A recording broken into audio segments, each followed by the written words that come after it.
करके ऑफिस से अपने घर जा रहा था। आज वो काफी लेट हो गया था कि तभी उसके मोबाइल की रिंग बज उठी। हेलो दिशा। अभिमन्यु, तुम्हें समय का अनुमान भी है? रात के 12 बज रहे हैं। मैं तुम्हारा कब से वेट कर रही हूँ। तुम्हें पता है अभिमन्यु, मैं सारा दिन घर में अकेली रहती हूँ और रात में मुझे घर पर अकेले रहने में बहुत डर लगता है। आज ऑफिस में थोड़ा सा काम ज्यादा था, इसी वजह से लेट हो गया है। लेकिन तुम घर कितने बजे तक आओगे? एक तो तुम्हारा ऑफिस दूसरे शहर में पड़ता है। तुम्हें ऑफिस से घर आने में भी 1 घंटे ट्रेन से ट्रैवल करना पड़ता है।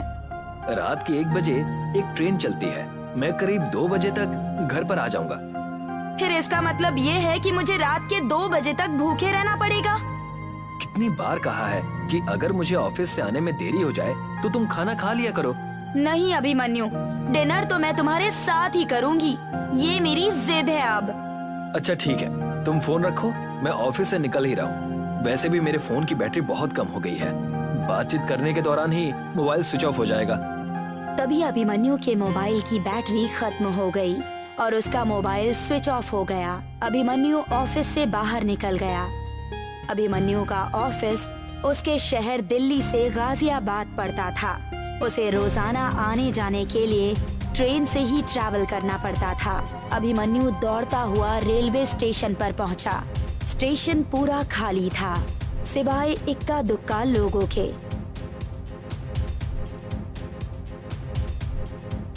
अभिमन्यु ट्रेन में चढ़ गया, मगर ट्रेन यहाँ नेटवर्क नहीं मिल रहा है। मैं तो चलता हूँ यहाँ से। आगे शायद कोई टैक्सी या लिफ्ट मिल जाए। अकेले मत जाइए साहब, कुछ दूर के बाद जंगल का इलाका शुरू हो जाएगा। सुना है जंगली जानवर रात के समय घूमते फिरते हैं। आप किसी जंगली जानवर का शिकार हो सकते हैं। तो आप क्या चाहते हैं कि मैं पूरी रात इस ट्रेन में ही बिता दूं? मैं ऐसा बिल्कुल नहीं कर सकता। मेरा कहने का मतलब वो नहीं है। देखिए, रात तो हम में से कोई यहाँ पर नहीं बिताना चाहता, पर मुझे लगता है कि हम सबको साथ साथ यहाँ से निकलना चाहिए।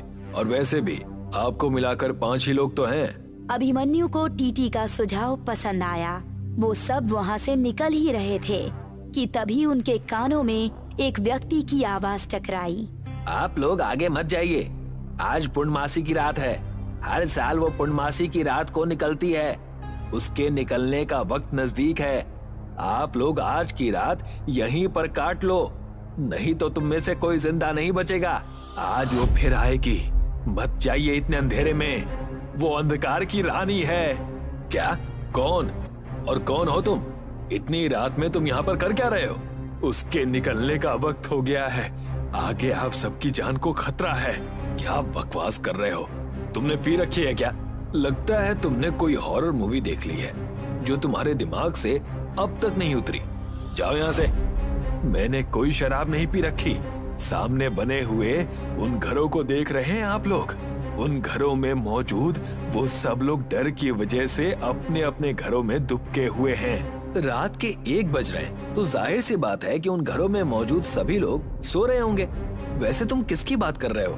रात में जंगली जानवर निकलते हैं ये तो सुना था, मगर ये रात की रानी निकलती है ये पहली बार सुना है। इतना कहकर अभिमन्यु जोर जोर से हंसने लगा और साथ ही साथ बाकी पैसेंजर्स भी। उसका नाम शलाका है, जो एक डायन है। अगर आप सबने मेरी बात नहीं मानी तो आप सबके चेहरे की हंसी मौत की दहशत में कब बदल जाएगी, आप सबको इसका पता भी नहीं चलेगा। मैं आप लोगों की जान बचाना चाहता हूँ। इससे आगे अगर तुमने कुछ और बोला ना तो तुम्हें तुम्हारी जान बचाने के लाले पड़ जाएंगे। मार मार कर तुम्हारी हालत खराब कर दूंगा। इतना कहकर टीटी पैसेंजर्स की ओर देखकर बोला, अरे कुछ नहीं, ये यहीं का रहने वाला कोई व्यक्ति होगा जो शराब पीकर स्टेशन पर सो गया होगा और इसने नशे की हालत में कोई भयानक सपना देखा होगा और होश आने पर इसके मन में जो आ रहा है वो बके जा रहा है। मुझे तो लगता है कि ये अब भी होश में नहीं है। आप सही कहते हैं, चलो चलते हैं यहाँ से। अगर इसकी बकवास और सुनेंगे तो हो सकता है कि सुबह यहीं हो जाए। वो व्यक्ति चिल्लाता रहा मगर किसी ने उसकी बात नहीं सुनी। वो सब वहाँ से निकल गए। अभिमन्यु और वो लड़की साथ साथ चल रहे थे। उस लड़की ने अभिमन्यु से पूछा, आप दिल्ली के रहने वाले हैं है ना? हाँ। आपको पता है आप जहाँ रहते हैं मैं भी वहीं पर रहती हूँ। रियली? कहाँ पर?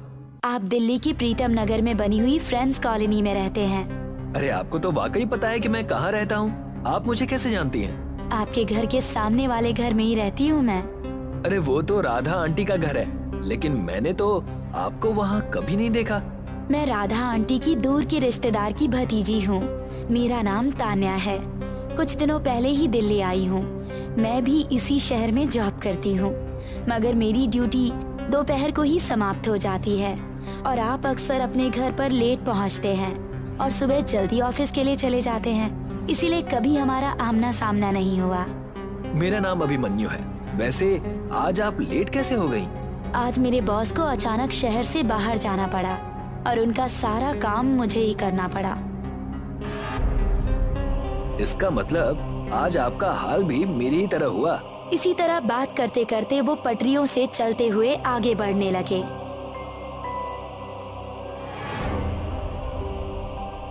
क्या हुआ? तान्या थोड़ा घबरा कर बोली, शायद आगे कोई खड़ा है। तान्या की बात सुनकर सब लोग वहीं पर रुक गए। आगे हॉल्ट लाइन थी। दोनों तरफ रेड लाइट हल्की हल्की रोशनी दे रही थी और उस रोशनी के बीच कोई खड़ा था। रोशनी कम थी तो उतना साफ दिखाई नहीं दे रहा था। जरा टॉर्च मार कर देखो कौन खड़ा है। यही शायद उसकी सबसे बड़ी गलती थी। उस औरत ने अपना चेहरा ऊपर की ओर उठाया। उसकी आंखें बिल्कुल सफेद थी। उसका मुंह उसकी छाती तक खुला हुआ था और उसके मुंह से खून निकल रहा था। अचानक से वो तेज रफ्तार से उन सब की ओर दौड़ने लगी। कौन है ये? भागो सब यहाँ से। मगर वो अंधेरे में दौड़ते हुए सबका पीछा कर रही थी। उस भयानक बला ने तुरंत छलांग लगाकर ड्राइवर को गिरा दिया और ड्राइवर का गला पकड़ लिया और फिर उसने ड्राइवर को मार दिया और उसके बाद वो ड्राइवर की लाश को खाने में व्यस्त हो गई। अब सिर्फ 4 लोग ही बचे थे। अभिमन्यु और सारे लोग पूरी ताकत लगाकर वहाँ से भागने लगे। काफी देर भागने के बाद उन्हें एक पुराना सा पाइप दिखा। वो सब लोग उस पाइप के अंदर जाकर बैठ गए। वो सब काफी देर तक उसमें छुपे रहे। आखिर वो भयानक औरत थी कौन? वो गांव वाला सही बोल रहा था। लगता है हम में से अब कोई नहीं बचेगा। तुम शायद सही कह रही हो। वो गांव वाला सही कह रहा था, मगर हमें हिम्मत नहीं हारनी चाहिए। कुछ घंटे बाद सुबह हो जाएगी। हम यहाँ पर सुरक्षित हैं। अचानक एक जोरदार आवाज से सब चौंक गए। टीटी और उस व्यक्ति ने एक गलती कर दी, उस पाइप से बाहर झांकने की। तुम दोनों ने देखा नहीं कि उस भयानक औरत ने किस तरह से ड्राइवर को चीर फाड़ कर रख दिया?